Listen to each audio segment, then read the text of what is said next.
Good morning. I got some real exciting news this morning. So I pretty much hit the mother lode of Fatwood in the woods. And this is not easy to find, y'all.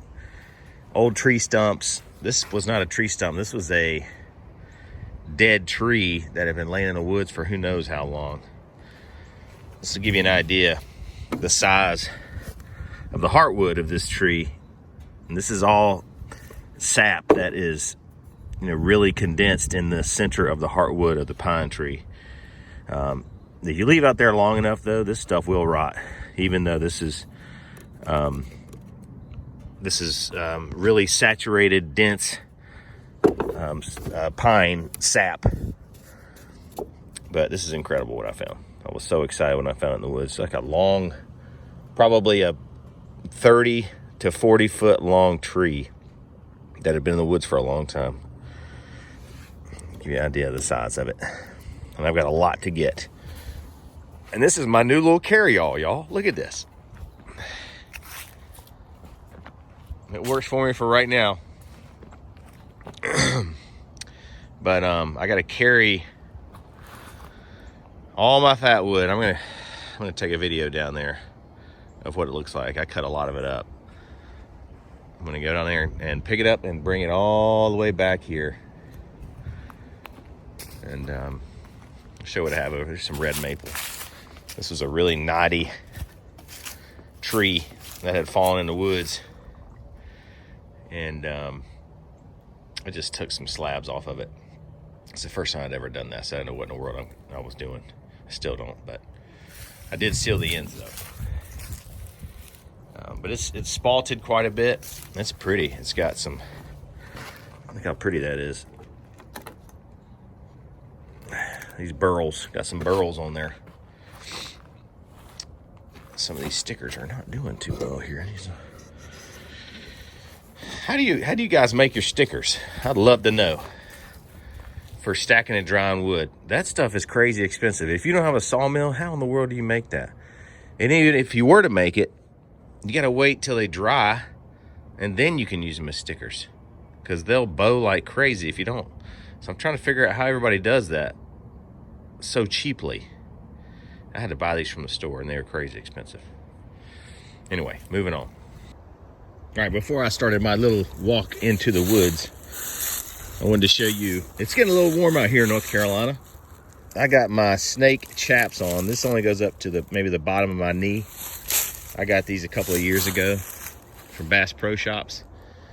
And I wanted something that made me feel a little bit more confident going out in the woods, especially in the springtime and the summer when the copperheads are alive and well and ready to strike. So anyway, so I started to wear these. It's gonna be 70 degrees this weekend.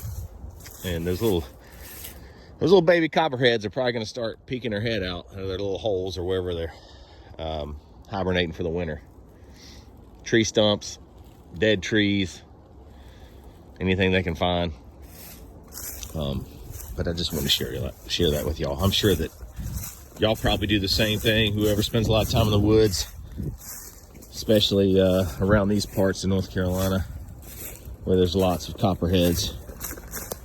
This does not save you from ticks, however, but this at least makes me feel a little bit more confident out here, not having to make a lot of noise and carry a stick around at all times and poke out in front of me everywhere to make sure nothing's hiding underneath a tree laying on the ground.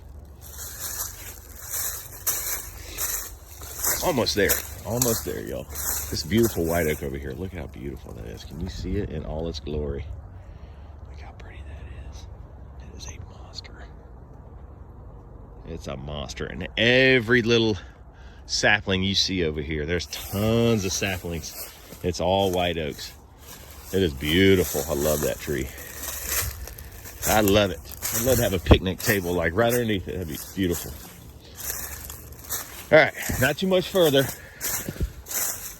Not too much further. When I saw this in the woods and I kicked it, I said, oh boy, we may have something real nice right here. And it is covered in moss. And I thought it was a cedar tree, because cedars will stay dead, and not stay dead, but they'll just lay in the woods, and they never have much rot on them because it's the sapwood will rot on those red cedars, but the heartwood stays there for a long time. And I'll show you. It's right over here. So I was really excited to see that it was a pine tree, and I've cut a lot of it up. But here it is. Right here. Look at this. Look at this. This is what you want to see.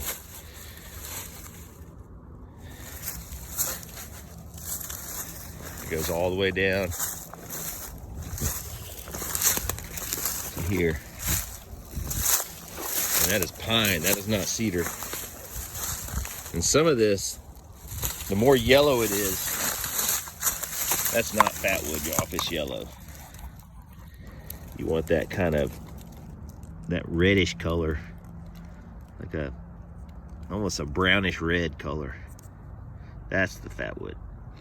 This yellow is dried out heartwood, but this has got fatwood over here, but this is dried out. Sun's shining right on it, so it's kind of difficult to tell. But this pine was, I think it was just slightly off the ground in some areas. You can see where the knots are. That's obviously fatwood where the knots are, but this is dried out right here. There's some fatwood here and there. So yesterday, I was bucking me up some pieces. I don't measure these pieces, I just start cutting. I have my electric chainsaw out here because it's super lightweight. It does take forever to cut through it. Cut through the wood. It's fatwood anyway, I almost died right there. But there's so many grapevines in the woods and vines, and I just trip constantly.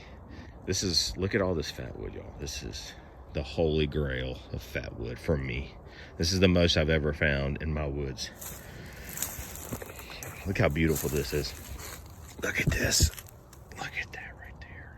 Holy cow. Are you serious? Are you serious? Let's see if I can find some other good pieces. This right here, you can tell the ants have gotten to it. Yeah, that's no good right there, y'all. There's fatwood in there, but there's little ant tunnels everywhere in there, so that's no good. I'm not gonna use that. But these pieces are, they're really heavy pieces. You can always tell by how heavy these pieces are if it's saturated with fatwood or not.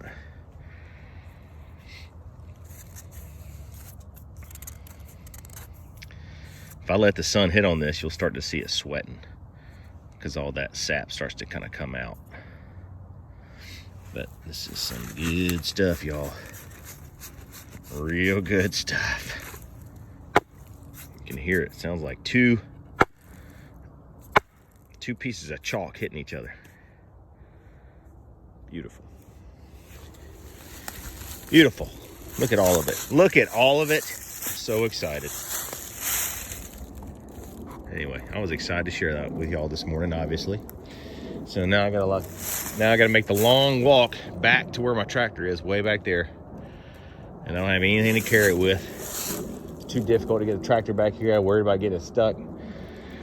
So, be some good exercise. Anyway, I thought y'all would enjoy that. All right, so I'm done. That's quite a bit of work. Look at this fatwood. Look at that. I'm telling you, this does not happen very often for me. That is a lot of fatwood that I can sell right there. And I keep it in that form as long as possible because it will dry out. So if I keep it kind of in its natural state like that, it'll keep that, that pine sap saturated in the heart longer.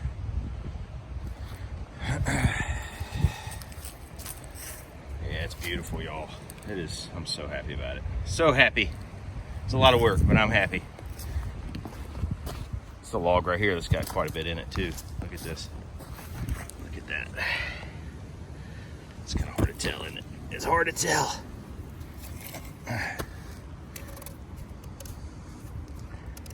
There's a lot in there. Super happy. Look at this.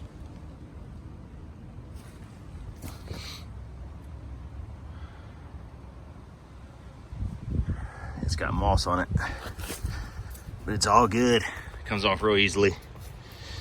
I'll put this on top. Real nice load.